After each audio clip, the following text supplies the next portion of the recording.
te kairaku-raku. Kia ora, Auntie.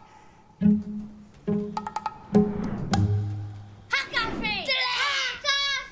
Testing, testing. Kia ora, ko te whānau Prendergasts tēnei. Ai, ko mātou tēnei. Ko taku te arawa temptress tēnei. Ki taku tangata tiriti. Yes, I am the chief tangata tiriti.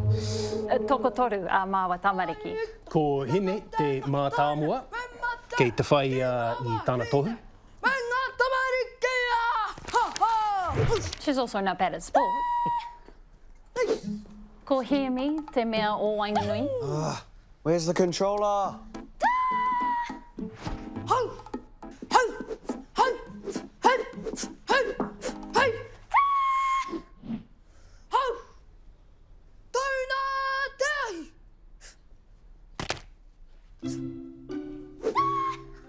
Rawa ko tana parari kēmu.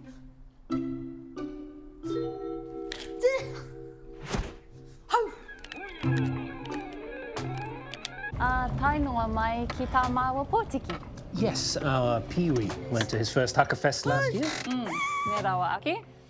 Kua tau tōhito. Which isn't a bad thing.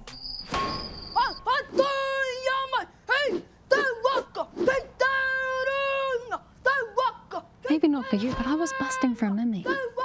That Hakafest has got a lot to answer for. Our kids should be studying maths, not studying haka. Shush, you trying to get us cancelled? All these practices, all this pressure. Are we trying to traumatise our kids? Hei aha te taiaha, he tītaura ki te taonga, he piu piu haere mā rātou.